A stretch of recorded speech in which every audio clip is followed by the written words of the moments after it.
Dr. Berg here. Today, we're going to talk about things that you should never put on your face. Now, being in practice for 30 years, I've seen it all. So many people are using things on their face that are very dangerous.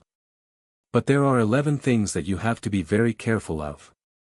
And some of the things I want to share with you can put on your face, but you really need to know what you're doing. Your skin is the largest organ in your entire body. A lot of surface area.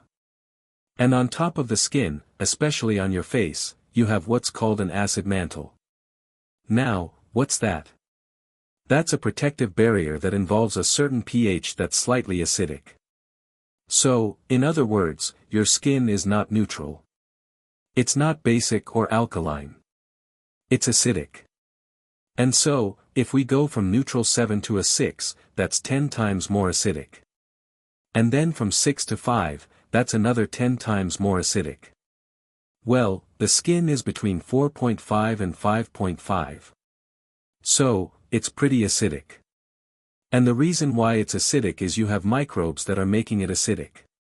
So you have in every square centimeter over 1 million microbes that are there to help protect you against the environment and all the things that are around you.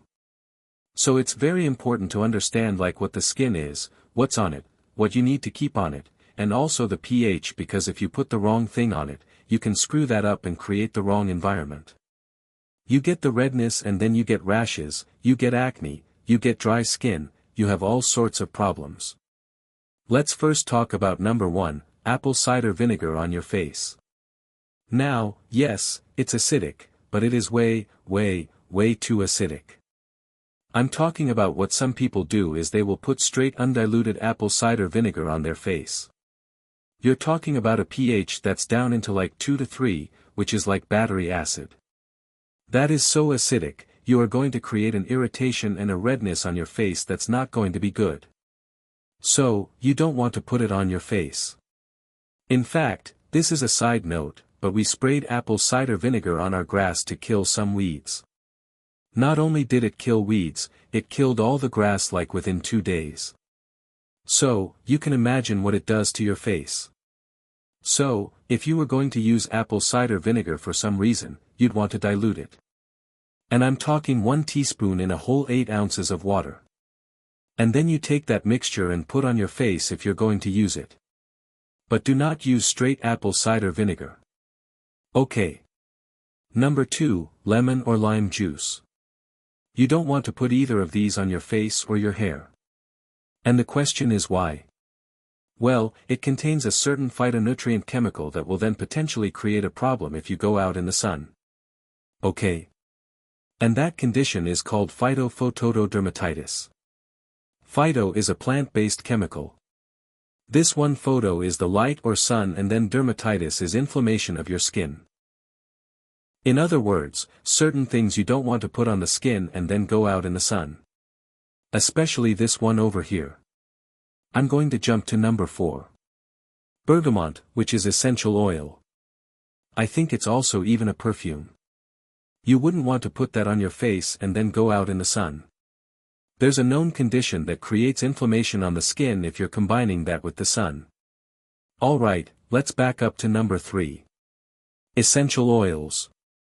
There's a lot of different essential oils that people are putting on their skin that they probably shouldn't put on their face, like cedar wood or even tea tree oil. It's just too strong. It's too concentrated, and there's a lot of other essential oils that you have to be very careful with because they're going to create an irritation. One thing you could do is try just a little bit on one part of your face, just on that corner or something, to see if you react to it. But you have to be very careful of these super concentrated essential oils because they have a lot of things in them.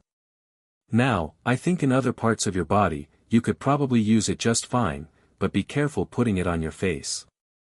What about 5? Baking soda. What's wrong with that? Well, baking soda has a pH of 9. Now, think about this. We got neutral being 7 and then go from 7 to 8. That's 10 times more alkaline. And then from 8 to 9, now we have a power of 10 by 10, which is 100. So, the pH of baking soda is 100 times more alkaline than 7. In other words, we don't want to alkalize this acidic skin because now the microbes are not going to have the environment to exist. So, you're going to create a problem with this whole living ecosystem. I mean, you can kind of look at it like soil, like it needs to be fertile. It needs to be healthy. So, don't rub baking soda on your face. Toothpaste in your face. Some people do it. I don't know why they do it, but toothpaste has some pretty harsh chemicals for your teeth. Sometimes even to pull stain off. Sometimes they use hydrogen peroxide. Sometimes they use fluoride. These things should not be put on your face because sometimes people put it on little different spots. There's a much better thing that you can put on these spots, like for example vitamin C serums or even the chemical and aspirin. So don't be rubbing toothpaste all over your face. Okay. Alright. Number 7, rubbing alcohol. The problem with rubbing alcohol, I mean, you could use it on different parts of your body, but I would be very careful rubbing on your face because alcohol kills off microbes.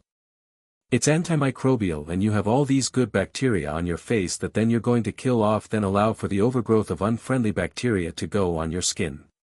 And that's when you have things like rosacea, like just redness and other issues.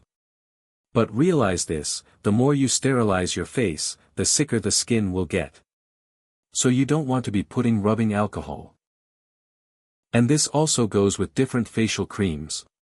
Be careful of buying these creams and lotions and stuff with alcohol and then applying to the face, because not only are they going to sterilize the face and kill up the microbes and pasteurize your face, but it's also going to dry your face out as well. Hydrogen peroxide, very oxidizing and corrosive. It's good to take stains off your teeth. It's good to clean certain things, but do not put it on your face, okay? Because it's too concentrated and it can create a bleaching effect that's not good. Not to mention killing off the microbes, right? Number 9, hair dye put on your eyebrows or your eyelashes. The dye for hair is very strong and it can be very toxic if it can get into your eye. So, if it leaks into the eye, there's been even people that have gone blind or had eye damage from that. So, be careful of that on your face or your eyeballs. Okay, I just wanted to add that in there. Okay, number 10, topical steroids. This is actually very common for various parts of your face that are red or irritated or flaky. It's kind of like people don't even think twice about it.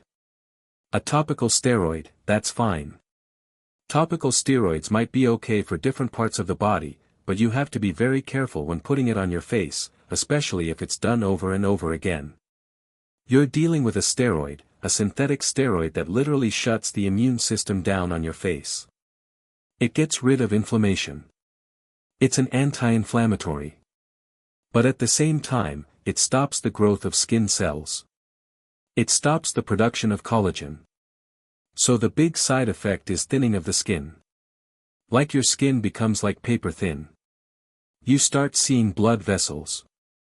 You start having an overgrowth of unfriendly bacteria because that's one of the side effects, because you're shutting down the immune system. You get skin atrophy. So the actual skin starts losing, like I said, the collagen, but also the skin cells.